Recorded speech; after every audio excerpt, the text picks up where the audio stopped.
Now, on 105.9 FM and streaming worldwide on the WMAL app. O'Connor and Company. It is 5:07. It's O'Connor and Company on this Wednesday morning, the 21st day of May. Good morning. And thanks for checking us out. Check you out. Check you out. Coming up at 6:35, Cal Thomas will join us.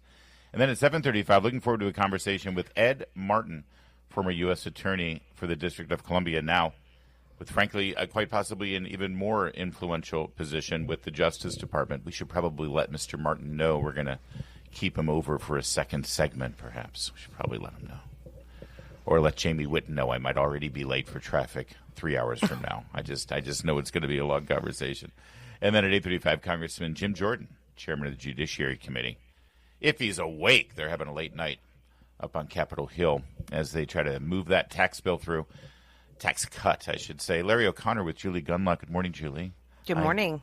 I had a late night, too. In fact, well, it's funny. I was gonna say, welcome to everyone who we saw last night at the Birchmere for Five for Fighting's last performance of their tour. Sold out Birchmere performance was great, but I realized I'm probably the only one awake who was there last night. Yeah, definitely. I don't know how you do it. Actually, there were quite a few listeners there who came up to me to say hi at various times throughout the evening, and one of the dudes was like, listen every day at 5 a.m. Listen every day, 5 a.m. I said, really, you going to be listening tomorrow? He goes, yeah, I'll be there, 5 a.m. So, good morning, sir. I'm sure you're feeling it. But it was a great night, really fun night. Of course, John Andrasik, Five for Fighting, Superman, his huge blockbuster, like global #1 hit, but also 100 Years, Chances from the soundtrack to the Blindside movie. He's had like 7 or 8 top 20 hits, including Superman and 100 Years. But it's just, but lately, I mean, his performances, he performed Superman for the special concert after 9/11 in New York. Yeah. And he talks about it, and that sort of changed his life, and it changed his perspective on what he in the industry can do to raise awareness to issues, bring the country together, and eventually help support the troops. He's done so many things for our troops overseas. He got other musicians in the music industry to release royalties on one of their tracks, and he put together a special CD. Back then we had CDs, boys and girls. And he had a special CD that was produced that got shipped to the troops that were serving in Iraq and Afghanistan so they could listen while they were in country to American music back home. And he's always performing overseas. And lately, he's been performing in Tel Aviv on behalf of the hostages. He re-released a new version of Superman with new lyrics to honor Alon. Alon is one of the hostages who's still being held, and I guess he was a huge musician, piano player. In fact, his piano was part of the Tel Aviv Hostage Square, Freedom Square in Tel Aviv, where they honor the hostages. He did that performance. But then, and so because of that, he's gotten to know a lot of people in politics and a lot of people in media. So last night, the crowd, it was crazy how many people. I mean, I spent all my time going back and forth from table to table, seeing friends or trying to get interviews with some of the people who were there, including Senator Joni Ernst. Really?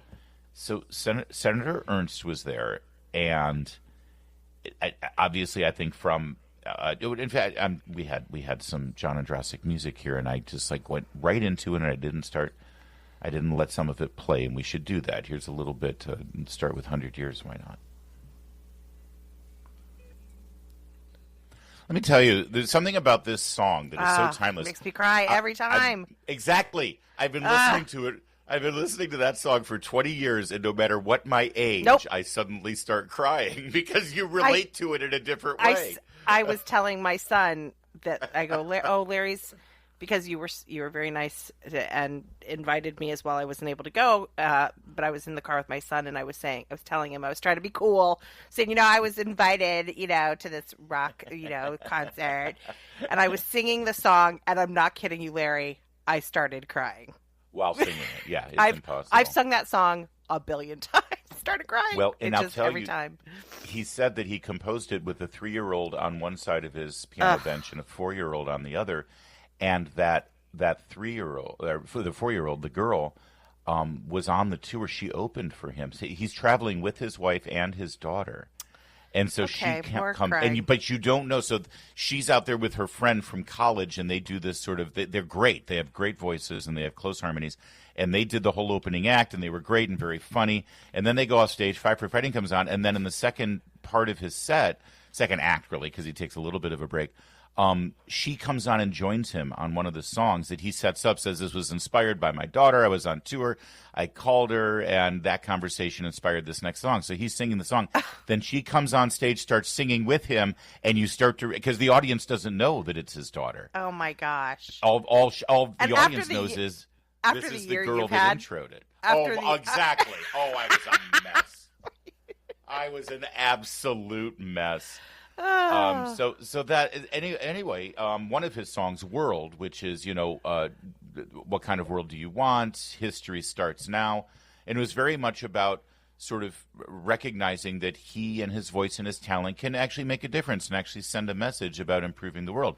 And he said, and I'm joined by one of my longtime friends who I've worked with in the past, Joni. Joni, why don't you come on stage and help me sing this? And it was Joni Ernst, and I got to say, the senator has a pretty good voice. So here we have a little. I'm recording it on my phone, but here's a little bit of Joni Ernst singing with John Andrasik last night. Come on. So, and the crowd loved it. As you heard, he was traveling with a string quartet. And that's the other thing, to hear strings coming in on some of these songs just also makes you cry. So it was a great night. And a bunch of friends of the show were there. Molly Hemingway was there with her awesome husband, Mark Hemingway. And Jennifer Griffith from Fox was there. Bethany Mandel was there. Her husband, Seth Mandel, of course, who's one of the columnists at Commentary. Hugh Hewitt, who I believe, I'm told, still has a radio show. Good for him after all these years. Hugh was there. Matt Foley was there. A really fun turnout. Julie Gunlock was not there because she had, Julie Gunlock's a loser. She had more important things to do, I guess. Oh, and Mark Thiessen was there. It was a great night. Really fun turnout, and really just cool to see John finish up his tour. Absolutely. Here in the nation's capital. And he said, right before he sang, his last song was Superman, and before he sang the rewrite, he said, I'm looking forward very soon to be able to fly to Tel Aviv and sing this song with Alon on one side of my piano bench and his brother on the other side as we celebrate their freedom. In fact, let's listen to Superman real fast as we swing it over to Jamie. Cut 2 here. There you go. What a great night. Thank you, John, and thank you for fighting. And thanks for all the WMAL listeners who were out there, who heard about this and came out. Real fast, Jamie, stand by a quick 1 second. He announced on the stage that he's 60 years old now, which is shocking because he looks amazing. Yeah, but I got to tell you, you see some of these old performers, he's 60, hello. These performers that you've been listening to for years, 30 years now you've been listening to John Andrasik. And when they perform, it's fun, but it's also a little sad because, they've dropped the songs down several keys and they're just kind of making it through. It's like Joe Biden in the final term, right? Not John. Exact same keys, and his voice sounds... I turned to Foldy during 100 Years and I said, this sounds the same as in the studio. And Matt said, actually, it sounds better. It sounds better than the original recording. And he was right. What an amazing performer. Can't wait for next year's concert. WMAL, making sense of the news. Live from the Home Paramount Pest Control Studios. Home Paramount, the leader in pest control since 1939. Yeah, I had a late night, but not as late as some people on Capitol Hill, as the House Rules Committee continues to meet. They actually scheduled their committee hearing for 1 a.m. It began at 1 a.m., the Rules Committee did. And I believe they're still hammering things out for the reconciliation bill, the big, beautiful bill, the tax cut bill, or if you'd prefer, the avoid a tax increase bill. There you go. They're trying to work through it, and it appears as though they've reached a agreement on the so-called SALT provision. Now, this is the provision that allows people to deduct state and local taxes. Thank SALT, you for saying get that. it? State I and thank you local for saying taxes. that. I was like, what is SALT? Okay, yeah. State If you remember, right, in the 2017 reconciliation package that was a huge tax cut that was engineered with President Trump and, by the way, at the time, a rather cooperative Speaker of the House, Paul Ryan. He was a big mover of the tax cut bill, and a lot of it reflected his philosophy with regard to making the tax system much fairer. It reduced the brackets quite a bit. It increased the standard itemized deduction, which could potentially, standard deduction, the not itemized deduction. That's if you don't itemize it, increased it. In fact, I think it doubled the standard deduction across the board. And the idea was that it could move us to a flatter, more streamlined tax system. And one of the things that made it work, first of all, fiscally, but also one of the things that made it fairer in Reagan's opinion, because he tried to do this originally, was to eliminate the deduction for state and local taxes. That means if you live in a state that has high income taxes, you can deduct those taxes on your 1040. And that makes sense if you live in one of those states. It's like, oh, great, thank you, I get some relief. But imagine if you live in a state like Tennessee or if you live in a state like Florida where they don't have any state taxes. They don't get that deduction. And they don't get that deduction because their state government has figured it out. They've been able to do things without an onerous burden, and obviously they have to keep the government running. So those people pay taxes in a different way, and they don't get to deduct those things. So in a way, those states are subsidizing these blue states like Maryland and New York and Illinois and California. So I think the fairness question here is actually worth exploring. As listen, I live in Maryland. Great to have that deduction, and we lost it in 2017. But at the same time, I recognize that if I'm living in Oklahoma, I'm probably annoyed that, frankly, they are sort of subsidizing states that have Democrats that like to tax their citizens. That said, it looks like they've reached an accommodation on deductibility up to, I believe the last number I saw go by was $40,000 or $30,000. Trump went down and spoke with the caucus yesterday on Capitol Hill, and he spoke to the media right before. Here's what he had to say, cut 4. We have a tremendously unified party. I don't think we've ever had a party like this. There are some people that want a couple of things that maybe I don't like or that they're not going to get. But I think we're going to have tremendous, not luck, we have tremendous talent. This man has done an incredible job as Speaker. You know, we had a majority of 1. We were 1 heart attack away from losing the House, okay? Now we have 7. That's a big, because we won some elections, as you probably noticed, and we're going to win a lot of elections. We have an economy that's roaring. We took out $5.1 billion. If you take a look, $5.1 trillion. So you get the picture. He was setting the table and saying the economy's doing great. I just got back from a trip overseas. I got a lot of business coming back. Republicans, don't mess this up. We're rolling. Don't stand in the way. And so he is putting pressure on members of the House. Members of the House, it's funny, I actually spoke with some of them yesterday at an event on Capitol Hill set up by the American Conservative Union, and a lot of them were like, yeah, we'll get there eventually, but it's not going to be easy, and there's going to be some messes, and somebody's going to have to give up what they want. Everyone's going to have to give up something. And a lot of the Republicans who were still holding back a bit, they were saying to me, we don't understand what the rush is here. Why are we pushing it through right now? And I think the answer is, this ain't the end of it. Even if they want to rush through this because there's going to be another vote because this bill goes to the Senate, they're going to change it. It's going to come back to the House. It's like, so let's just move it along here because there's going to be even more horse trading eventually, number one. Number two, let's get it done now so that when those tax cuts get put into effect, the people will feel it sooner rather than later to give them an understanding of the economy really roaring back even better well before the midterm elections. Don't delay it so long in this calendar year that the effects don't happen until after the midterms next year. So there's a political calculation too. Yeah, and Massey is one of the people that's a holdout here. He is often sort of a thorn in the side of the administration. And Trump had... And the speaker. and the speaker, and not so nice things to say about him. But, and I have respect for Thomas Massie, and I know that this bill does add to our debt. But this bill has got to move forward. We have got to ensure these tax cuts for the American people. People are struggling still. And this was a campaign promise made by Trump, and people expect this. And they expect it not just from Trump, they expect it from Congress. So get out of the way and move this bill. Well, we'll have much more to talk about with regard to this bill and with regard to the political wrangling going on right now, including Trump had something to say about Thomas Massie. We'll play that for you in a bit. Also, Representative Jim Jordan of Ohio will join us at 8:35. Much to discuss with him. Right now, it's 5:24. Coming up, Loudoun School Board meeting last night was packed with outraged parents. Of course, Loudoun County Board Chair Melinda Mansfield did her best to shut it down. We'll tell you the latest. Keep it here. It's 5:30.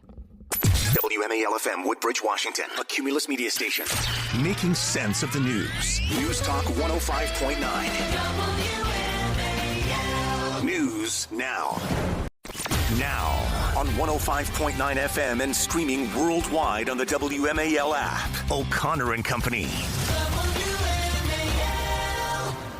It's 5:37. Thanks for sticking with us this morning on a busy Wednesday in your nation's capital. Coming up a little later in the program at 6:35, Cal Thomas will be our guest. At 7:35, former U.S. Attorney to the District of Columbia, Ed Martin, who has now got a special role in the Justice Department. We're going to ask him, what part of his job is scrutinizing the pardons that Biden carried out, and certainly Biden's lack of ability is in the news again. It's cool. Even the Washington Post, Julie, the Washington Post editorial board this morning, if Biden was too frail for his job, voters should have been informed. If only we had a group of people who were responsible for informing the voters of such things. Washington Post. If only these people had I don't know, shows. Yeah, where they or could platforms. People. Yeah, it's weird. Or newspapers. Yeah, I'd even settle for a newspaper like the That's Washington right. Post. Yeah, it's too bad they don't have one. At 8:35, Chairman of the Judiciary Committee, Jim Jordan. It's Larry O'Connor with Julie Gunlock. Turning our sights to our backyard, Loudoun County. Although it's funny, whenever I stop and talk about Loudoun County School Board, I want to remind everyone this is probably happening in your school board, wherever you're living in the area, and frankly, nationwide. And Yes. Loudoun County seems to be sort of the canary in the coal mine, whether it comes to the protocols for our children, the CRT curriculum, the transgender policies. If it's happening in Loudoun and becomes a controversy, it will affect the nation. So given that, here's what happened last night at the Loudoun County School Board. Nick Minnock, of course, from Channel 7, reporting on it last night, specifically about the school board chair, Melinda Mansfield, who really seems to hate free speech and hate hearing from the parents, because the parents turned out last night. And here's... Yeah. Go ahead. I just wanted here's to... Minnock reporting on it. This specifically has to do with the transgender policies, Cut 6. Loudoun County School Board members Ann Donahue and Melinda Mansfield interrupted parents several times tonight when they showed their support for these boys and spoke about the situation at Stonebridge High School in that locker room. Donahue and Mansfield said by speaking about that during public comment, parents were somehow violating public comment rules. At one point, they even threatened to shut down the public comment period. Parents continued.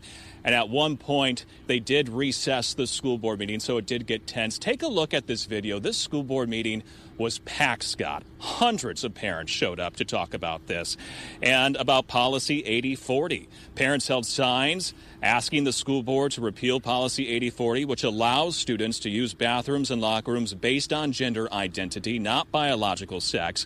We heard from the parents of all three boys under investigation by LCPS for Title IX sexual harassment for simply expressing their discomfort with the girl in the boys' locker room.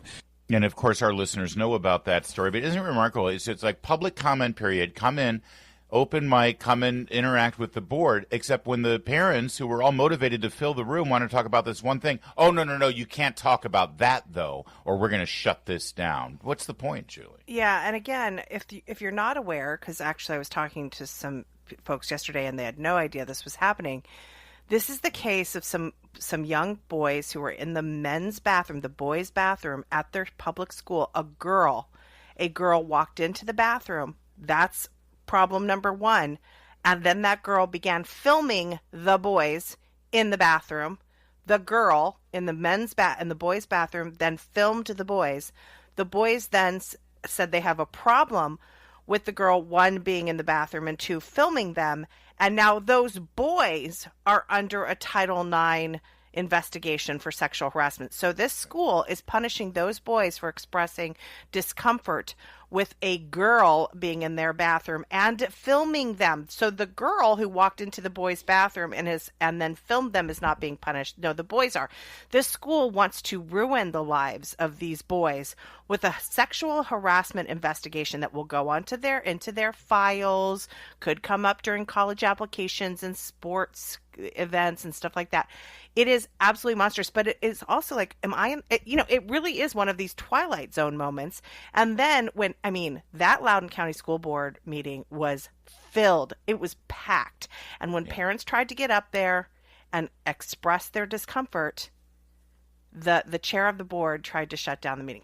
It's unbelievable, Larry. Their discomfort or their anger or their opinion, because, free speech and the right to petition your government and your representative right here at the local level. And, you always hear from elected officials, well, we really wish you had the community more involved here. The apathy of the voters. Yeah, they're involved. They want to be involved. They want their voices heard.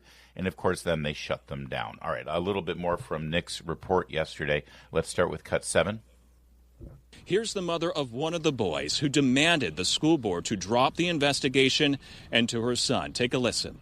To Loudoun County parents, what happened to my son and to the others involved could happen to yours. This policy has created a system where schools focus more on managing optics than protecting any of our kids. We cannot stand by while our children's safety and dignity are sacrificed for politics and appearances. I urge every parent to speak up, demand transparency, and insist that Policy 8040 be repealed immediately. Our schools must prioritize protecting all students, not punishing them. It's time to take action. There you go. And that's the sort of thing that we can't hear at a public meeting of the school board. And 8040, again, is a policy that allows girls into boys' bathrooms and boys into girls' bathrooms. Yeah. It is absolutely insane, given what happened in Loudoun County, the sexual assault of a young girl because a boy entered a girl's bathroom. They are still continuing with this policy. They are, even though the governor has rescinded it, or at least permitted school systems to rescind it, and pressure from the Trump administration, too. But, politics is more important than your children's safety. That's right. Governor Youngkin, by the way, has empowered Attorney General Miyares to investigate the actions of Loudoun County Public Schools in this matter. I only remind you of that to give you an update on the story and to remind you that if Abigail Spanberger becomes your new governor, well, that will go away because she's on board with the people who want to put your children in danger. It's 5:43. Mark Levin, weekdays 6 till 9 on 105.9 WMAL, making sense of the news. And we also have an update on some of these transgender policies that have gotten so out of control. We think it's bad in Loudoun County, and it is. It's even worse in some other states, including Maine. Now, in Maine, they continue to defy President Trump's executive orders having to do with men playing in women's sports. There is a biological male who has won the state championships now in track and field. When competing as a male, this person tied for 5th place 2 years ago. This year, as a female, 1st place. Amazing how that happens. And outrageous. One state representative who we've had on the show several times, Laurel Libby, has been speaking out about this, representing, doing her job, representing the people in her district who want this policy to be reversed, representing her own conscience on this issue as well.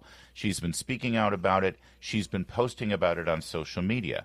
And if you remember, the legislature in the state of Maine censured her, because she posted on social media on her own time, on her personal account, her opinion about this issue. They censured her and they barred her from being able to speak during the meetings of the legislature. So essentially, they disenfranchised the people that and let's be clear, it's the Democrats in Maine who did this. The Democrats, right? They're all about, preserving democracy. They literally disenfranchised her constituents so that their voices could not be heard because they barred her from voting. It's unbelievable that this occurred. Even speaking, even debating, even yes. asking questions of witnesses at a hearing. And so she fought that because it's like anyone hears that says, well, that can't be right. That's against the First Amendment. That's right. You're right.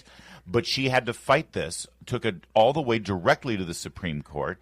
Supreme Court just came down on her side. So Laurel Libby, good for you. We've had her on the program several times. She's great. Yes, she's great. She's become a national figure because they're trying to silence her on this issue, and she's a champion for protecting women's sports and protecting women.